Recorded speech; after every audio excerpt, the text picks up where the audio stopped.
سے روایت کیا ہے کہ صلی اللہ علیہ وسلم کے مؤذن بلال رضی اللہ تعالیٰ عنہ نے ظہر کی اذان دی تو آپ صلی اللہ علیہ وسلم نے فرمایا کہ ٹھنڈا کر، یہ فرمایا کہ انتظار کر، اور فرمایا کہ گرمی کی تیزی جہنم کی آگ کی بھاپ سے ہے، اس لیے جب گرمی سخت ہو جائے تو نماز ٹھنڈے وقت میں پڑھا کرو۔ پھر ظہر کی اذان اس وقت کہی گئی جب ہم نے ٹیلوں کے سائے دیکھ لیے۔ صحیح بخاری حدیث نمبر 535۔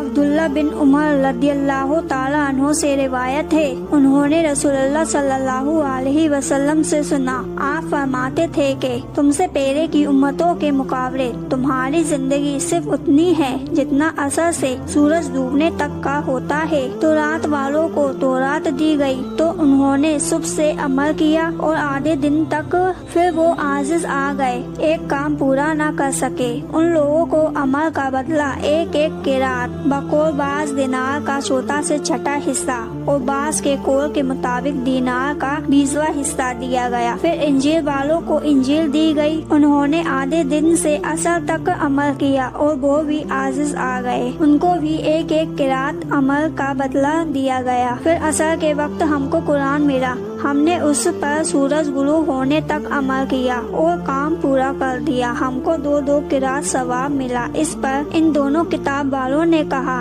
اے ہمارے پروردگار، انہیں تو آپ نے 2 قرات دیے اور ہمیں صرف ایک قرات، حالانکہ عمل ہم نے ان سے زیادہ کیا۔ اللہ عزوجل نے فرمایا، تو کیا میں نے اجر دینے میں تم پر کچھ ظلم کیا؟ انہوں نے عرض کیا، نہیں۔ اللہ تعالیٰ نے فرمایا، پھر یہ زیادہ اجر دینا میرا فضل ہے، جسے چاہوں دے سکتا ہوں۔ صحیح بخاری حدیث نمبر 570۔